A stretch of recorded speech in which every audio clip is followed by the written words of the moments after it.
All right, y'all. What's good?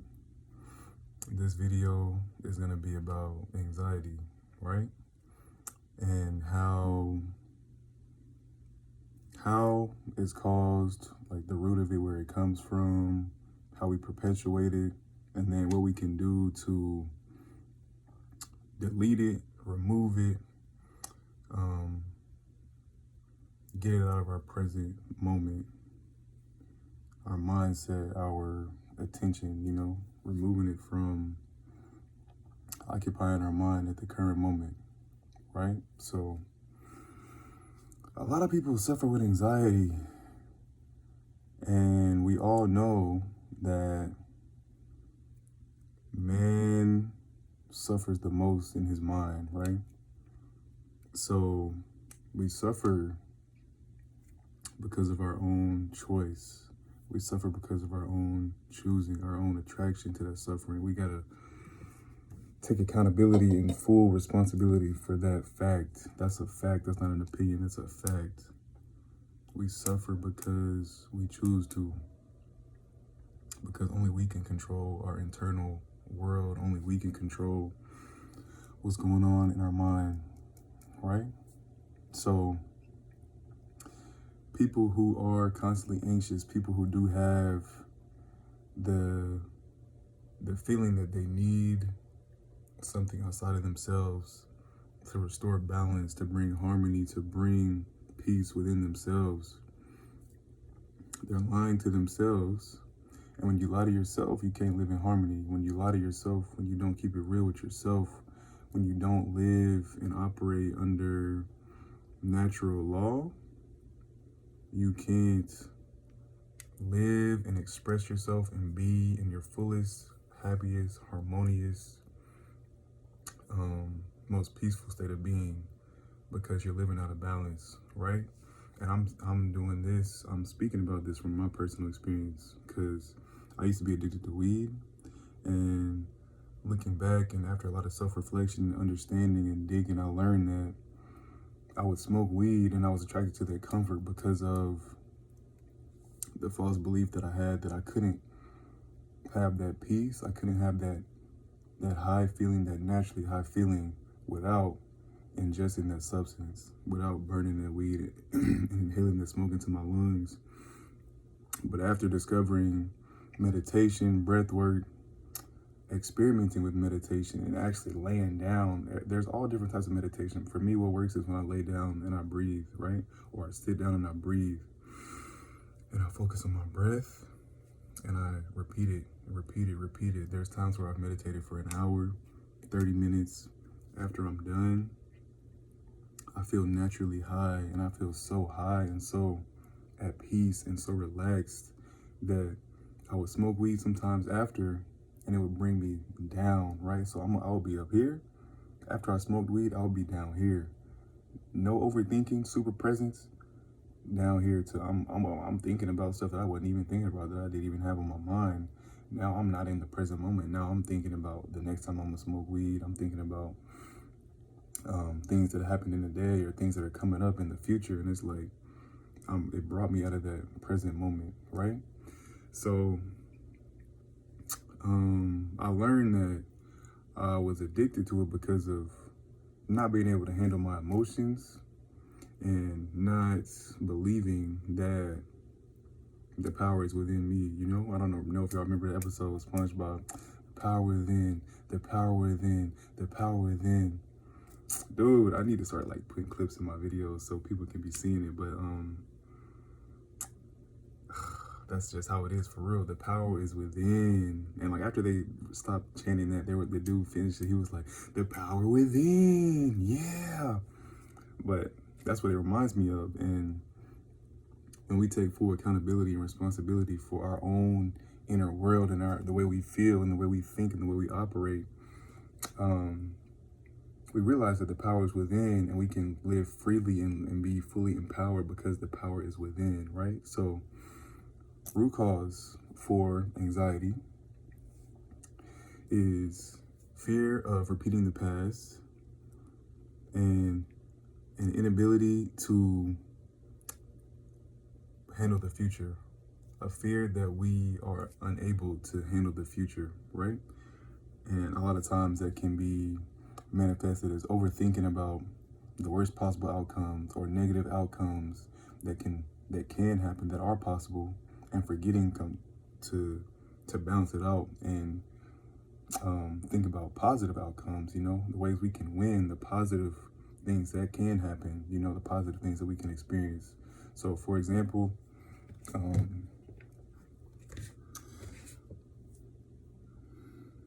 just a little quick example, right? Let's say you get a bad tip. Let's say you're a server, you get a bad tip, right?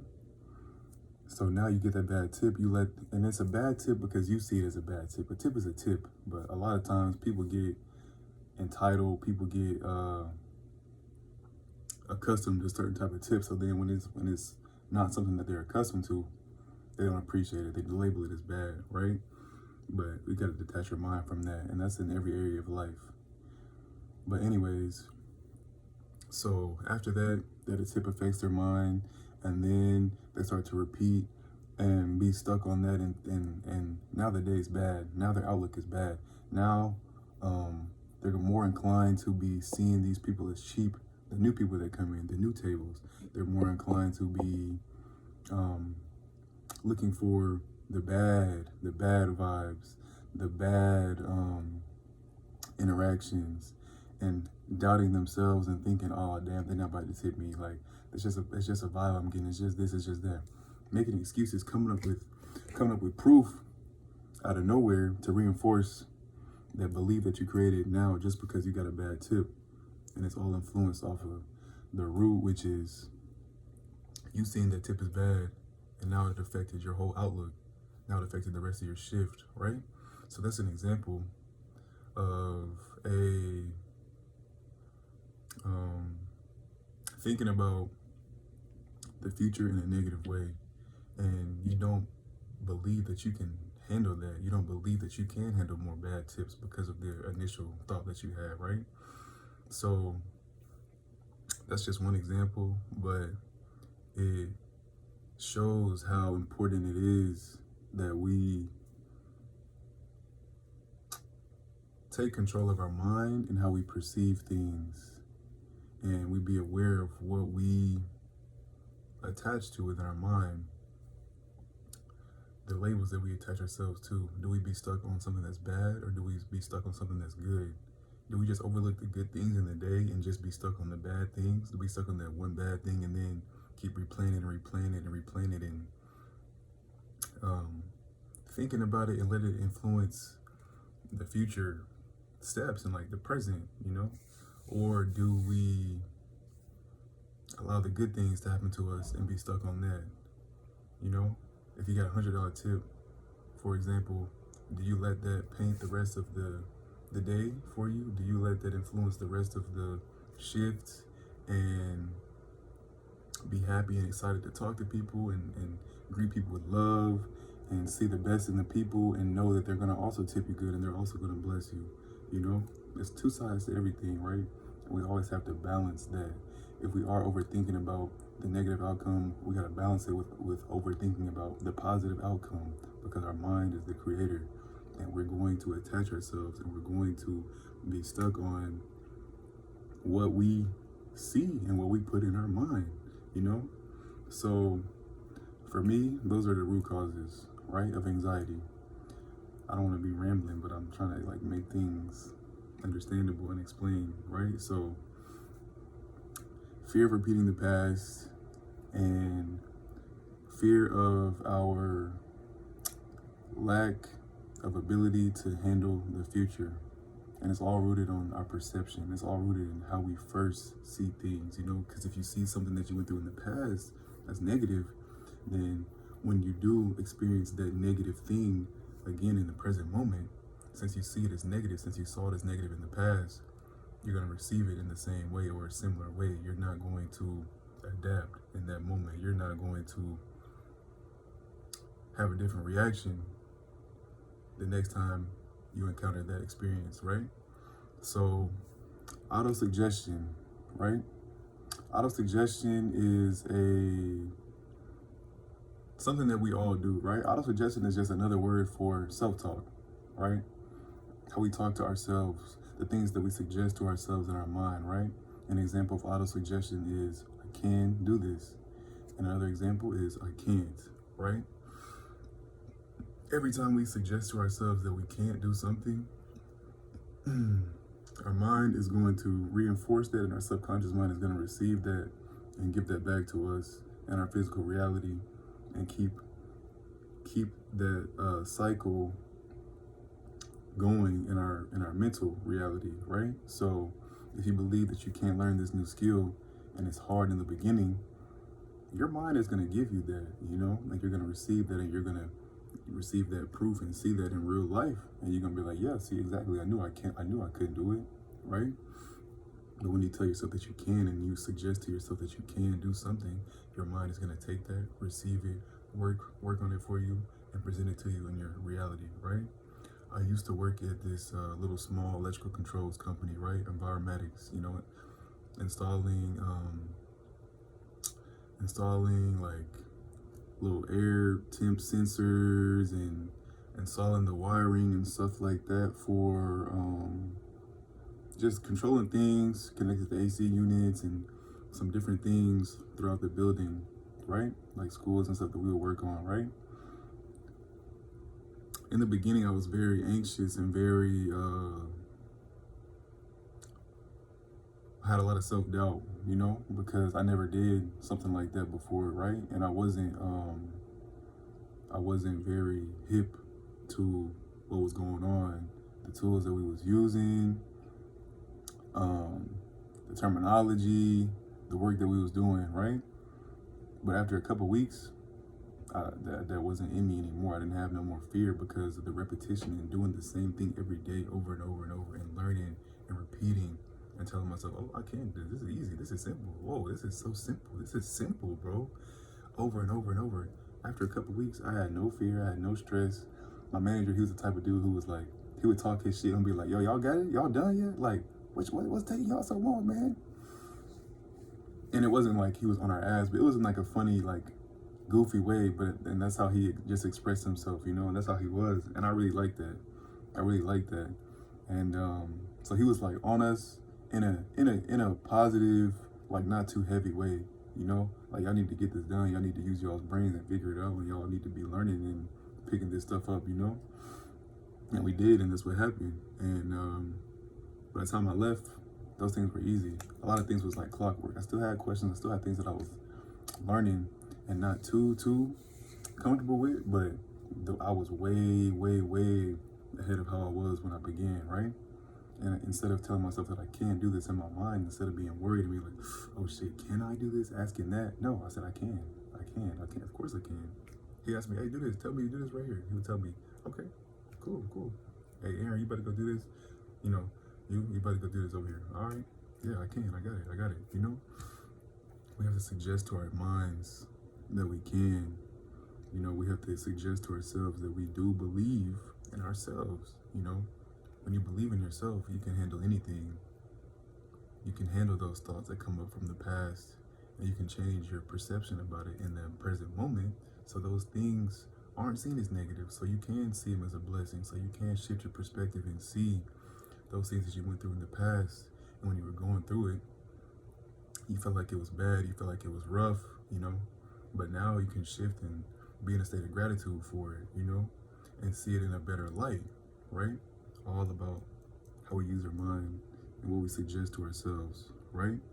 So positive auto-suggestion and positive self-talk is going to lead to love, it's going to lead to you being more empowered, believing in yourself, you know, but negative self-talk and negative auto-suggestion is going to lead to fear, feeling weak, you know, feeling hopeless, feeling doubtful of yourself, right? So I can versus I can't. What are you telling yourself? Can you do it or can you not do it, right? So then just a few remedies for anxiety, you know, for negative self-talk that I have found that work for me are Occupying your attention in the present moment, fully immersing yourself in the present moment through temporary discomfort, right? Temporary discomfort that lead to later on comfort. So for example, what I mean by that is meditation, right? Being present moment and doing something where you don't have your phone, you don't have nothing except you, and you're doing something that you really love. For me, it's breathing, it's being still, right? But you can do that dancing, you can do that drawing, something where you immerse yourself into, and it's just you and what you're doing, right? And sometimes it can be uncomfortable for some people because people aren't really used to presence, and being present moment, and being with their thoughts, right? And not having something to distract them from what's going on in their mind. So that's why I say temporary discomfort for later comfort, because after you do that and you immerse yourself, it took your mind off of what you were anxious about, and it can remind you that when I'm doing this in this present moment, it's possible to not be anxious. Okay, well, what else can I do? What else can I do to keep this going, to keep myself in this state of peace, and balance, right? So another thing is cold and high exposure, so extreme cold, like freezing cold water, cold plunges, yes. Whatever you thinking about, whatever you mad about, whatever, once you get in that water, bro, your mind is immediately off of that and it's immediately into survival mode, and you're forcing yourself to breathe, and your body and your nervous system and everything is shocked and focused on this environment that you're in, and regulating your body temperature, regulating your breathing, expanding your lungs, doing everything to focus on, surviving this super uncomfortable experience, right? I love cold plunging. I love cold exposure. It's really changed my mind. It's really, dude, you do cold plunge before you gotta go to work, before you do anything in your day, that changes your whole mentality and sets the tone for your whole day, because you handle that. You can handle anything. Nothing that goes on in your day is gonna make you feel like that. Nothing's gonna make your body feel that uncomfortable, like when you got in that freezing cold water that morning, right? Just like the sauna, the sauna's not as uncomfortable, but to some people, they don't like the heat. I love the heat. I be working outside. I live in Texas, so I be working out outside in the 100-degree weather and sweating and lifting weights, and I like it because I need to detoxify my body. I know that the sweating is good for me. Some people, they don't like being in the sauna because it's uncomfortable, right? Because you got to really focus on your breath, and you have to really remain present and not just tap out and quit and be like, damn, I'm out of here, bro, it's too hot. No, stay in the heat, stay in that, little hell, because I don't know, it's not hell, but it's super hot, right? Stay in that, breathe through that, and prove to yourself that you can do something uncomfortable and remain present in that, Another one, exercise, pushing yourself, pushing your limits. If you know you can do 20 push-ups, push yourself to 25, 28, try to do 30. Even if you gotta stop and stop at the top, and then go back. Stop at the top, hold it, rest, go back, When you're doing those things, pushing yourself, making your muscles hurt and be sore, and pushing them beyond what they're normally used to, you're not thinking about what you was anxious about the other day or what you was anxious about before you started. You're thinking about, damn, I gotta keep going. Damn, my muscles, they hurt. Damn this, damn that. But you're in that present moment and you're focused on your body. And that's why I love exercise so much, because it calms the mind. Physical stress, physical exercise, things that tax your body, it calms your mind because you get out of your mind and into your body. And then after you have those endorphins and you have that dopamine of doing something for yourself and going through something uncomfortable, but you're building yourself, you're building your will, you're building your physical strength, your mental strength, right? So another one is problem solving. Just like I was saying, people who work a trade, I feel like their mind is definitely different, and from what I experienced doing that, it did change my mind and change how I view problems, how I persist doing something, and how I appreciate failing at something, because I know, okay, that didn't work. Now I'm one step closer to actually knowing what works, knowing the solution, knowing how to solve this problem, how to pipe this the right way and get it on the wall and get this wires over here to this box over here. It's like trial and error, problem solving, you're not going to be thinking about what you're anxious about, especially if you're up on a ladder 10 feet up top. You know, you're trying to balance, you're trying to make sure you're good and not falling, and focus it on, all right, how can I get this balanced and level, make it look good, but also make the problem solved, you know, and get the job done. When you're doing these things, when you're critically thinking and failing and then repeating and failing and repeating until you get it right, oftentimes what I notice with myself, I'm not thinking about the future. I'm not thinking about the past. I'm focusing on solving this problem in front of me, right? And using my mind to the best of its ability to complete this task, you know? So those are a few things for me that are some solutions to anxiety and some present moment things that you can do in order to take your mind out of the future and the past and bring you back into that present balance, right? Exercising, pushing yourself, hot and cold exposure, and problem solving, you know, and meditation, right? Meditation. So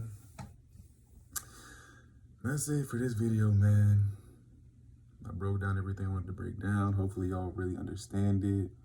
If there's any way that I can improve my videos, whether it's the duration of the video, whether it's the way that I explain things, including charts, graphs, some physical or like, you know, visual things for visual learners, you know, just let me know, give me some suggestions, give me some feedback. I'm open to all feedback, negative, positive feedback. I read between the lines, I see the message, I take what's good from it and apply it in a way that can, you know, increase the quality of the content and make things more receptive to everybody. So let me know in the comments, reach out if you want to connect. My social medias and stuff like that gonna be in my my description, you know. So yeah, let me know. But anxiety, we choose the suffering, we choose what we go through in our minds every day, guys.